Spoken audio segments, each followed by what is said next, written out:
পরীক্ষা চলে এসেছে, ভালোভাবে প্রস্তুতি নিতে হবে। এবার আমাকে ভালো রেজাল্ট করতেই হবে। এখন তো মনে হচ্ছে 24 ঘন্টাই পড়তে হবে।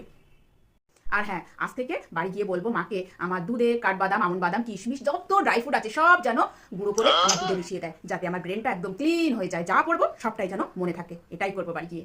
আর হ্যাঁ, সেই সাথে বাবাকে আজ বলবো, বাবা আমার জন্য একটা বাজার থেকে ব্রেনোলিয়া নিয়ে এসো, যাতে আমার ব্রেনে যা আমি পড়বো সব যেন এর ভিতরে ঢুকে যায়। একটাও যেন আমি মিস না করি, সব যেন আমি পরীক্ষায় গিয়ে একেবারে হুড়হুড় করে লিখে আসতে পারি।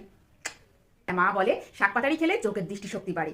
আমি মাকে বলবো, মা যেখানে যা ঘাস পাতা যা আছে সব আমার জন্য রান্না করে দাও, আমি সব খাবো। কারণ পরীক্ষার সময় আমার দৃষ্টিটা যেন তীক্ষ্ণ থাকে, সমস্ত বেঞ্চিতে যে যা লিখছে সব যেন আমি এখান থেকে সব দেখতে পাই। আর একটা কাজ করতে হবে, সেটা হচ্ছে আজই বাড়ি গিয়ে আমি কানের ডাক্তারের কাছে নিয়ে যেতে বলবো বাবাকে, যাতে কানে আমার শুনতে কোনো প্রবলেম না হয়। আমি ফের ঘরে যদি কোনো আনসার শুনতে পাই, আমি এখান থেকেই যেন আমি কানে শুনতে পাই। তার জন্য কানের ডাক্তারটা দেখাও খুব জরুরি। এইভাবে যদি আমি পরীক্ষার প্রস্তুতি নিই, আমাকে ক্লাসের টপ হতে কে আটকায়?